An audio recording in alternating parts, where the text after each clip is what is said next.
আইফোনটা সামনে থাকতালি মেয়ের বাপ মারা দিকে মনে করবে না ছেলে বড় লোক আছে।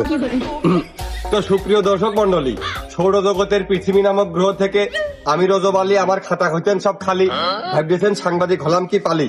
আসলে দিনের বেলা অফিসে বসে দেয় ঝাড়ি, রাত্রি বাড়ি গেলে বউ মোটা ধারাতে দেয় বাড়ি। কন্ত এবার আমি কি করি, না পারে নিদির সংবাদই ধরতে গেলাম তুলে, ধরাম করে ভাইরাল হয়ে কপাল গেল খুলে। তারপরে অনেকে কয় তোর চাকরি হলো কি বুঝলি? মন্ডায় চাই আসার মারি কান্দে তুলে। এ তুমি কথাটা কি কইলে? শিগগির মাপ চাও নাই ঠাপ খেয়ে কিন্তু এখনই মইলে।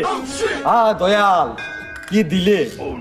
তো সুপ্রিয় দর্শক মন্ডলী, দরকার এখন ভিউজ, তাই ভুলভাল খবর নিয়ে আমরা 262 নিউজ আর নিউজ 262 আজকের এপিসোডে আমি আপনাদেরকে দেখাতে চলেছি যারা আমাদের এসএসসি পরীক্ষা বর্তমানে দিয়েছে তাদের তো রেজাল্টের সময় হয়ে গেছে। তো